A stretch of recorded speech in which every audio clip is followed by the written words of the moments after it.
ಪ್ರಿಯ ವೀಕ್ಷಕರೇ ನಮಸ್ಕಾರ. ನೀವು ನೋಡ್ತಾ ಇದ್ದೀರಾ ಬ್ಲ್ಯಾಕ್ ಸ್ಟಾರ್ ಕನ್ನಡ. ನಾನು ಲಿಖಿತ್ ರಾಯ್. ಇತ್ತೀಚೆಗೆ ಪಶ್ಚಿಮ ಬಂಗಾಳ ವಿಧಾನಸಭೆ ಚುನಾವಣೆಯಲ್ಲಿ ಹೀನಾಯವಾಗಿ ಸೋತ ನಂತರ ಮತ್ತೊಮ್ಮೆ ಅಲ್ಲಿನ ಮಾಜಿ ಮುಖ್ಯಮಂತ್ರಿ ಮಮತಾ ಬ್ಯಾನರ್ಜಿಗೆ ತೀವ್ರ ಸ್ವರೂಪದ ಮುಖಭಂಗ ಆಗಿದೆ. ಇಷ್ಟು ವರ್ಷಗಳ ಕಾಲ ಅಧಿಕಾರದಲ್ಲಿದ್ದಾಗ ತಾನೇ ಸರ್ವಾಧಿಕಾರಿಯಂತೆ ವರ್ತಿಸಿದ್ದ ಮಮತಾ ಬ್ಯಾನರ್ಜಿ ಸೋತು ಸುಣ್ಣವಾದ ನಂತರ ಈಗ ಎಡಪಕ್ಷಗಳ ನೆರವು ಅವರಿಗೆ ಬೇಕಾದಂತೆ ಕಾಣಿಸ್ತಾ ಇದೆ.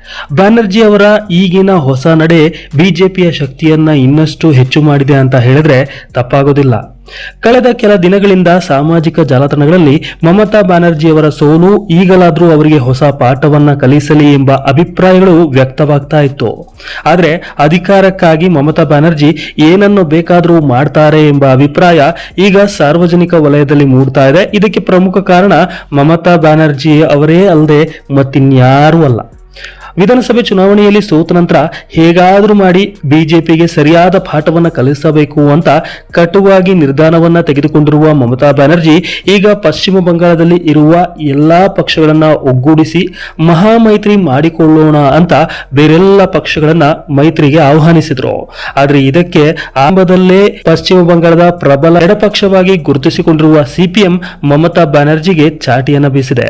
ಚುನಾವಣೆಯಲ್ಲಿ ಸೋತ ನಂತರ ಬಿಜೆಪಿ ಎಂಬ ಕೋಮುವಾದಿ ಪಕ್ಷದ ವಿರುದ್ಧ ನಾವೆಲ್ಲರೂ ಒಗ್ಗೂಡಬೇಕಾಗಿದೆ, ಬಿಜೆಪಿಗೆ ತಕ್ಕ ಪಾಠವನ್ನ ಕಲಿಸಬೇಕಾಗಿದೆ. ಈಗ ನಾವು ಬಿಜೆಪಿಯ ವಿರುದ್ಧ ಹೋರಾಡದೇ ಇದ್ರೆ ಮುಂದೆ ನಮಗೆ ಅಪಾಯ ಎದುರಾಗಲಿದೆ. ಹಾಗಾಗಿ ಎಲ್ಲಾ ಎಡಪಕ್ಷಗಳು ಒಂದಾಗಬೇಕು, ಮಹಾಮೈತ್ರಿಯ ಭಾಗವಾಗಬೇಕು ಅಂತ ಮಮತಾ ಬ್ಯಾನರ್ಜಿ ಅವರು ಎಲ್ಲಾ ಎಡಪಕ್ಷಗಳಲ್ಲಿ ಮನವಿ ಮಾಡಿಕೊಂಡಿದ್ರು. ಆದ್ರೆ ಇದಕ್ಕೆ ತೀವ್ರ ಸ್ವರೂಪದ ಆಕ್ಷೇಪಣೆಯನ್ನ ವ್ಯಕ್ತಪಡಿಸಿರುವ ಸಿಪಿಎಂ ಮಮತಾ ಬ್ಯಾನರ್ಜಿ ಹಾಗೂ ಅವರ ಟಿಎಂಸಿ ಪಕ್ಷಕ್ಕೆ ಚೀಮಾರಿಯನ್ನ ಹಾಕಿದೆ. ನಾವು ಅಧಿಕಾರಕ್ಕಾಗಿ ನಮ್ಮ ಸಿದ್ಧಾಂತಗಳೊಂದಿಗೆ ರಾಜಿ ಮಾಡಿಕೊಳ್ಳೋದಕ್ಕೆ ನಾವು ತಯಾರಿಲ್ಲ.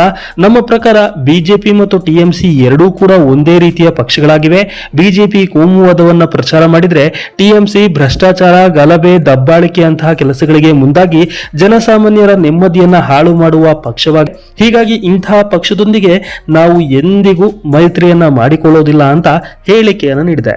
ಕಾಂಗ್ರೆಸ್ ಕೂಡ ಮಮತಾ ಬ್ಯಾನರ್ಜಿ ಅವರನ್ನ ಯಾಕೋ ಸಂಪೂರ್ಣವಾಗಿ ನಿರ್ಲಕ್ಷ್ಯ ಮಾಡುವಂತಹ ಎಲ್ಲಾ ಸಾಧ್ಯತೆಗಳು ಕಂಡು ಬಂದಿದೆ. ಈಗಾಗಲೇ ತಮಿಳುನಾಡಿನಲ್ಲಿ ಡಿಎಂಕೆ ಪಕ್ಷಕ್ಕೆ ಕೈಕೊಟ್ಟು ಟಿವಿಕೆಯ ಕೈ ಹಿಡಿದಿರುವ ಕಾಂಗ್ರೆಸ್ ಈಗ ಪಶ್ಚಿಮ ಬಂಗಾಳದಲ್ಲಿ ಟಿಎಂಸಿ ತನ್ನ ಅಸ್ತಿತ್ವವನ್ನು ಕಳೆದುಕೊಳ್ಳುತ್ತಿರುವುದರ ಲಾಭವನ್ನ ಮಾಡಿಕೊಳ್ಳಲಿದೆಯೇ ಅನ್ನುವಂತಹ ಪ್ರಶ್ನೆಗಳು ಎದ್ದಿದೆ. ಇದರ ಜೊತೆಗೆ ಪಶ್ಚಿಮ ಬಂಗಾಳದ ಕಾಂಗ್ರೆಸ್ ಕಾರ್ಯಕರ್ತರು ಕೂಡ ಟಿಎಂಸಿ ಜೊತೆ ಮೈತ್ರಿ ಹೊಂದುವುದು ಇಷ್ಟ ಆಗ್ತಾ ಇಲ್ಲ ಅಂತಲೂ ಕೂಡ ಪರೋಕ್ಷವಾಗಿ ಹೇಳಿಕೆಯನ್ನು ನೀಡ್ತಾ ಇದ್ದಾರೆ. ಹೀಗಾಗಿ ಕಾಂಗ್ರೆಸ್ ಕೂಡ ಮಮತಾ ಬ್ಯಾನರ್ಜಿ ಅವರಿಗೆ ಹಾಗೂ ಟಿಎಂಸಿಗೆ ಕೈಕೊಡೋದು ಪಕ್ಕಾ ಆಗಿದೆ. ಇದರ ನಡುವೆ ಇಂಡಿಯಾ ಒಕ್ಕೂಟದಲ್ಲಿ ಕೂಡ ಬಿರುಕು ಮೂಡಲಿದೆಯಾ ಅನ್ನುವಂತಹ ಅನುಮಾನ ಕಾಡುವುದಕ್ಕೆ ಆರಂಭವಾಗಿದೆ. ಇದಕ್ಕೆ ಪ್ರಮುಖ ಕಾರಣ ಅಂದ್ರೆ ಇಂಡಿಯಾ ಮೈತ್ರಿಕೂಟಕ್ಕೆ ಅಡಿಪಾಯ ಹಾಕಿದ ಡಿಎಂಕೆ ಮತ್ತು ತೃಣಮೂಲ್ ಕಾಂಗ್ರೆಸ್ ಹೀನಾಯವಾಗಿ ಸೋತಿರುವುದು. ಅವರನ್ನ ಕಾಂಗ್ರೆಸ್ ನಡೆಸಿಕೊಳ್ಳುತ್ತಿರುವ ರೀತಿ ಇಂಡಿಯಾದ ಮೈತ್ರಿಕೂಟದ ಇತರ ಪಕ್ಷಗಳಿಗೂ ಕೂಡ ಇಷ್ಟವಾಗ್ತಾ ಇಲ್ಲ.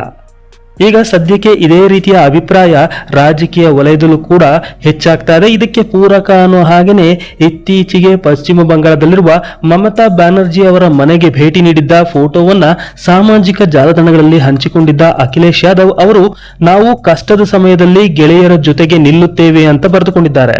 ಇದು ಅಖಿಲೇಶ್ ಯಾದವ್ ಅವರು ಪರೋಕ್ಷವಾಗಿ ಕಾಂಗ್ರೆಸ್ ಅನ್ನ ಟೀಕಿಸ್ತಾ ಇದ್ದಾರೆ ಅಂತ ಹೇಳಿ ಹಲವು ರಾಜಕೀಯ ವಿಮರ್ಶಕರು ಅಭಿಪ್ರಾಯವನ್ನು ವ್ಯಕ್ತಪಡಿಸಿದ್ದಾರೆ. ಈ ಎಲ್ಲಾ ಬೆಳವಣಿಗೆಗಳನ್ನ ಗಮನಿಸಿದಾಗ ಪಶ್ಚಿಮ ಬಂಗಾಳದಲ್ಲಿ ಮಮತಾ ಬ್ಯಾನರ್ಜಿಗೆ ಎಡಪಕ್ಷಗಳು ಮತ್ತು ಇತರೆ ಸಣ್ಣ ಪುಟ್ಟ ಪಕ್ಷಗಳು ಬೆಂಬಲವನ್ನ ಕೊಡೋದು ಅನುಮಾನ ಅನ್ನೋದು ಖಚಿತವಾಗಿದೆ. ಇದರ ಜೊತೆಗೆ ಪ್ರಬಲ ವಿರೋಧ ಪಕ್ಷವಾಗಿ ಗುರುತಿಸಿಕೊಳ್ಳುವತ್ತ ಹೆಜ್ಜೆಯನ್ನ ಹಾಕ್ತಾ ಇದ್ದ ಇಂಡಿಯಾ ಮೈತ್ರಿಕೂಟ ತುಂಡು ತುಂಡಾಗುವಂತಹ ಸಾಧ್ಯತೆಗಳು ಎದ್ದು ಕಾಣ್ತಾ ಇದೆ. ಹೀಗಾಗಿ ಮುಂದಿನ ದಿನಗಳಲ್ಲಿ ನಮ್ಮ ವಿಪಕ್ಷಗಳ ಭವಿಷ್ಯ ಏನಾಗಲಿದೆ ಎಂಬ ಕುತೂಹಲ ಹೆಚ್ಚಾಗಿರುವುದಂತೂ ಸುಳ್ಳಲ್ಲ.